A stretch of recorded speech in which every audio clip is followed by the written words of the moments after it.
আপনারা সবাই আমার তন্দুরি পমফ্রেটের রেসিপিটাকে এত ভালোবাসা দিয়েছেন, তার জন্য অসংখ্য ধন্যবাদ। তাই কেমন করে তন্দুরি চিকেন বানিয়ে নিই আমি সেটাই আজকে আপনাদের সাথে শেয়ার করছি।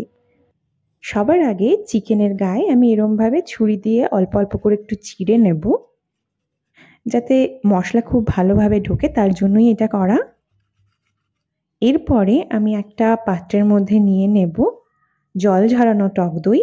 আমি এখানে একটা ছাঁকনির মধ্যে টক দইটাকে আধ ঘন্টার জন্য রেখে দিয়েছিলাম। এরপরে একে একে মশলা দিয়ে দিচ্ছি। আমি এখানে 2 টেবিল স্পুন আদা রসুনের পেস্ট দিয়ে দিলাম কাশ্মীরি রেড চিলি পাউডার, গরম মশলা গুঁড়ো, জিরে গুঁড়ো, ধনে গুঁড়ো, তন্দুরি মশলা, নুন, গোলমরিচ গুঁড়ো, বিট নুন, লেবুর রস আর ড্রাই রোস্ট করা কসুরি মেথি, আর দিয়ে দিলাম 2 চামচ মতো সর্ষের তেল। এবার সমস্ত মশলাগুলিকে আমি খুব ভালো মতো মিশিয়ে নেব। মশলাগুলো যখন খুব ভালো মতো মেশানো হয়ে যাবে, চিকেন লেগ পিসে আমি এই মশলাগুলোই ভালো করে মাখিয়ে দেব। একটু এই কাজটা আপনাদের দেখে মেসি মনে হতে পারে, কিন্তু বিশ্বাস করুন হাত দিয়েই কিন্তু এই মশলা মাখানোটা খুব ভালো মতো হয়। চিকেনে ভালো মতো মশলা মাখানো হয়ে গেলে আমি এভাবেই এটাকে 2 ঘন্টার জন্য রেখে দেবো। আপনারা যতক্ষণ রাখবেন ততই কিন্তু টেস্ট আরও ভালো হবে।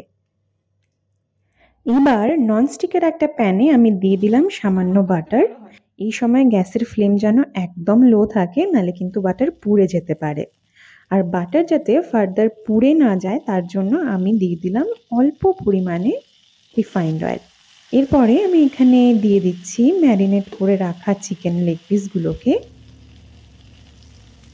এবার মিনিট 10 মিডিয়াম টু হাই ফ্লেমে চিকেনগুলোকে আমি রেখে দেবো আর অপেক্ষা করব যাতে দুদিকটাই এরমভাবে একটু পোড়া পোড়া ব্যাপার চলে আসে। 10 মিনিট পরে আমি আগুনের ফ্লেমটাকে একদম লো করে দেবো আর ঢাকা দিয়ে ততক্ষণ অবধি অপেক্ষা করব যতক্ষণ অবধি মাংস না ভালো মতো সেদ্ধ হয়ে যাচ্ছে।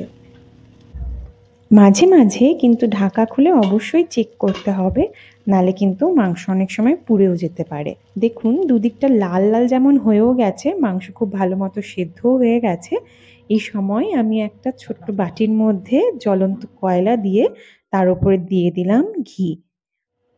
ঢাকা দিয়ে 2 থেকে 3 মিনিট এভাবেই আমি রেখে দেব, যাতে চিকেনে একটা স্মোকি স্মোকি ব্যাপার চলে আসে। কেমন লাগলো আজকের রেসিপি আমাকে কিন্তু জানাতে ভুলবেন না। দেখা হবে পরের ভিডিওতে। টাটা।